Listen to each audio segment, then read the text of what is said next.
Hi, I'm Shavik Khanijan, and welcome to Buckingham News. Our top stories. The Duke of Kent made an appearance in Milton Keynes to personally open the University of Buckingham new medical training center. A local live music performance raises the roof of the Woolpack pub. And the Baron once again looked to defend their spot at the top of the league.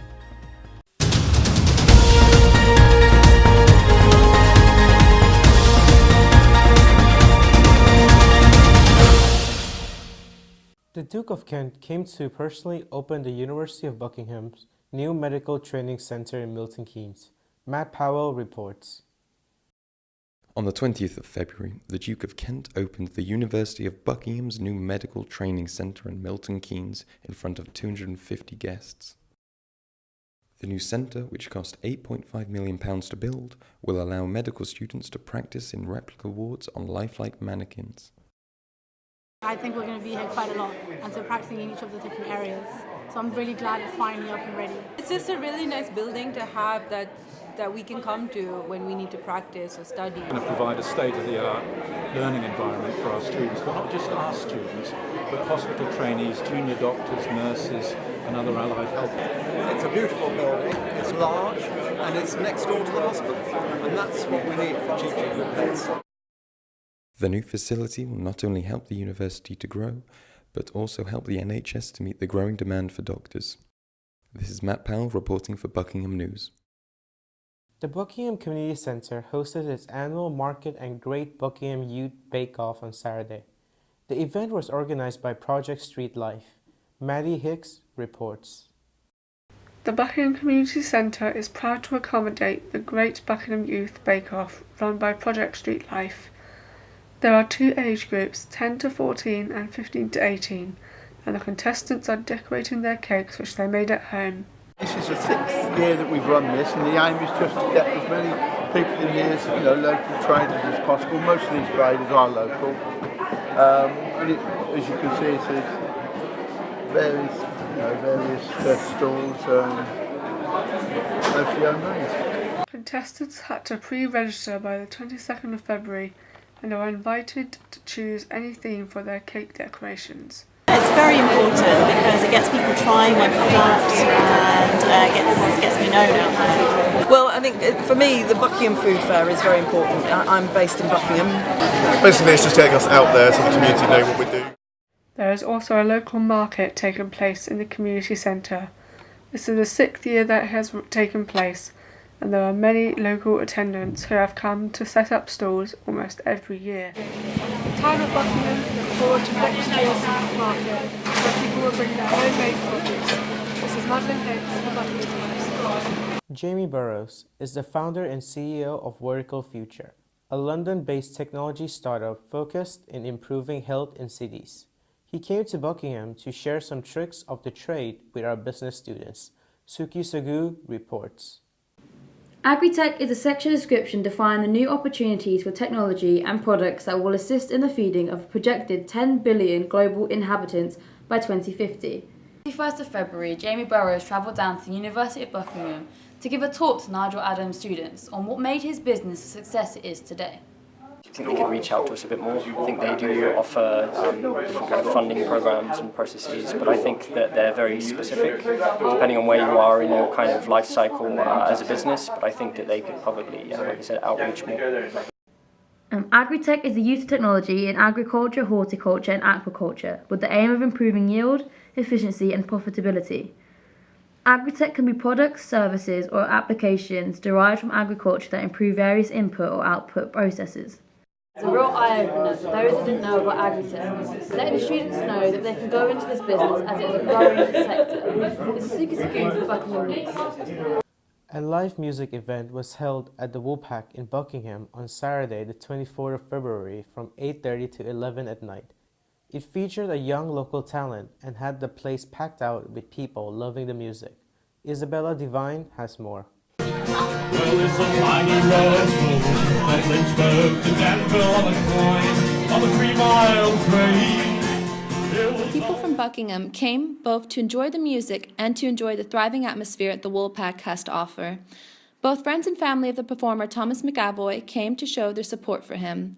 A few people came unaware there was an event, although stayed to listen, and other Buckingham locals came specifically to enjoy the wide range of music performed. I do it for fun. I do it for a hobby. I don't take things too seriously as a person. Yeah, I'd rather do something like this where I can set up in a pub with my mates and just enjoy it, rather than going a bit too into it and being a bit serious about it, because then that takes away some of the fun. I've seen Tom before when he used to play in Sing the Bismarck, and he's got a very sort of distinguished voice.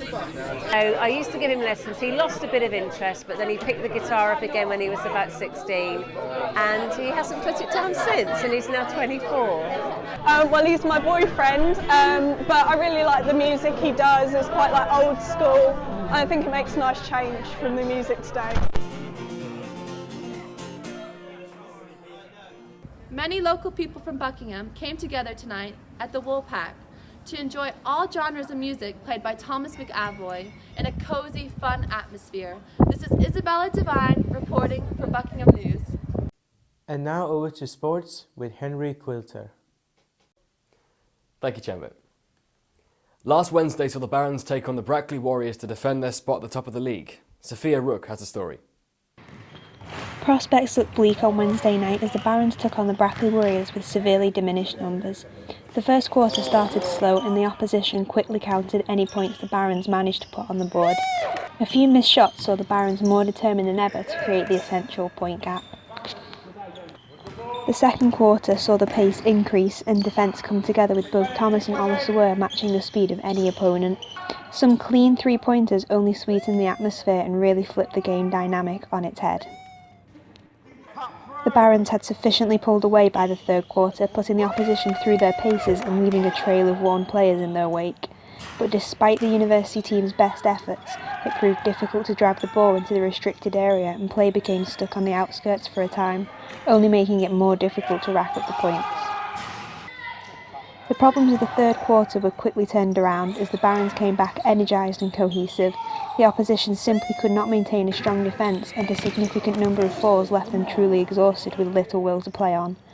Finishing the game in style, number 4 made a phenomenal block that symbolically signalled the end for the Warriors, and a few more baskets finally put the home team out of its misery. The klaxon sounded on a 55-33 victory to the Barons in a match that demonstrated quality over quantity.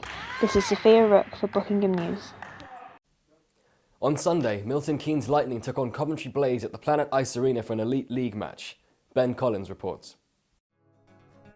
The match began weighted heavily on Lightning's side after putting themselves ahead by 2 goals in the first 10 minutes of the game.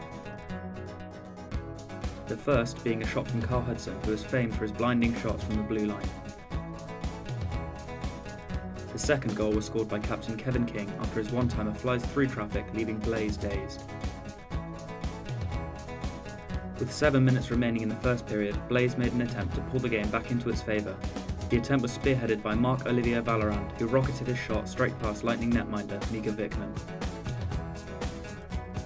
Luke Ferrara scored a controversial goal after his shot was scooped off the line by Lightning defenceman Paul Phillips. The goal went to review by the officials and was confirmed as a goal after a tense minute of discussion. Lightning had less than a minute to pull the first period back into its favour, and with the advantage of a power play, Guillaume Dessert managed to get a deflection off a shot from Lewis Hook, sending Lightning into the second period ahead by 1 point. The first 10 minutes of the second period were occupied by end-to-end attack and defence until Blaze saw an opportunity to score. Lightning's netminder was sent post to post before Ben Lake sent the puck past, bringing the score even at 3-3.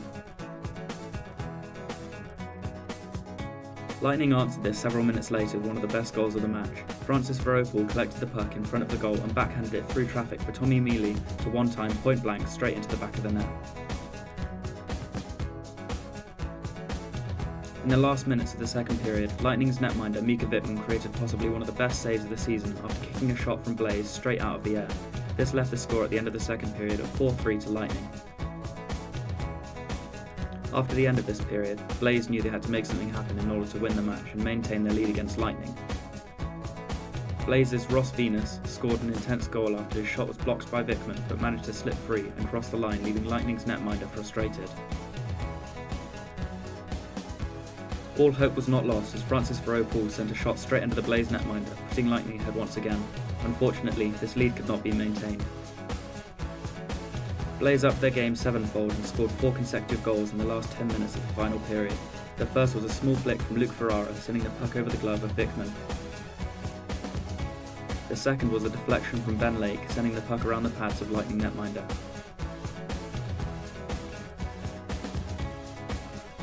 Luke Ferrara then scored once again with a one-timer, which finalised his hat-trick. With Lightning left with no option but to pull their netminder in place of an extra player, Brett Robinson took advantage of the open net and finalised the game at 8-5 to Blaze.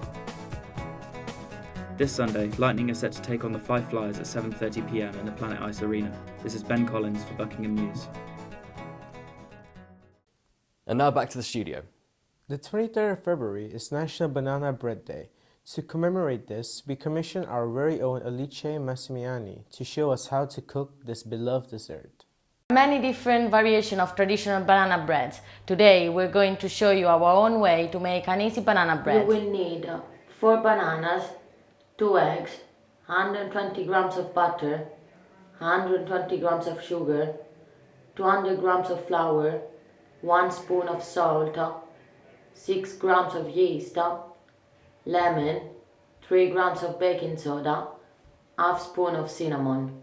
First of all, use a bowl to cut and squash the bananas and add a bit of lemon. In a separate bowl, put the butter and the sugar and mix until the consistency is smooth.